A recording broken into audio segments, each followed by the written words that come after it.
Takže čus, bus, autobus, a vítajte u mojho nového videa. Dneska to bude také videojko, nie hra, a taká menšia informačka. Takže, pokiaľ ste takí v huviani, že to viete, no, tak ste sa mohli dopočuť o tom, že dneska, 10.7.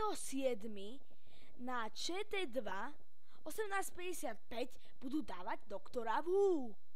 Opakovať samozrejme. Síce ja som ešte všetky časy nevidela, pretože ja si to preskakujem. Napríklad pozriem si Rose, potom idem na druhú sériu, tam si pozriem nejakých neviem čo proste, potom idem na 6. sériu, tam si pozriem Vincent a Doktor, či v ktorej to bolo sérii, a proste tak.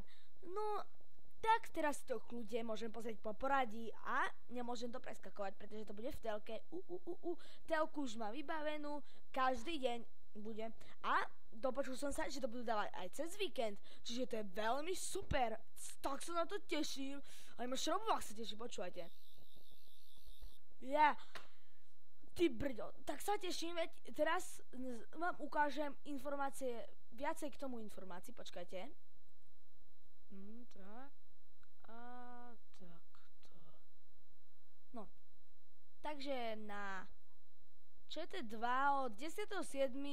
o 18.55 budú dávať doktora. Takže samozrejme od 9. série až neviem, či tam budú aj 8, neviem, ale jediné čo viem je, že zakázali im tam dávať no nebude sa mi zdať, neviem, či to tam dajú tie Day of the Doctor a Time of the Doctor, ale viem, že nebude to po česky, keby aj to dali. Aspoň tak som to čítal. No, môžete si to pozrieť aj na stránke ČT2, čo teraz dám. Do popisku dám. Tam to bude. Čo dávajú program. Ježiši, ja toto mám takto. Ja som to tu mal už vyrazené. No proste. Tak. A môžete si to pozrieť. Fakt ja sa úplne veľmi teším. Bože.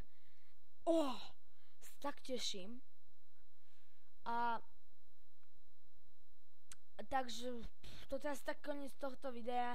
Ja sa s vami lúčim. Užite si doktora, zoberte si pukance a pozerajte to konečne, bože, ja som sa tak na to tešil.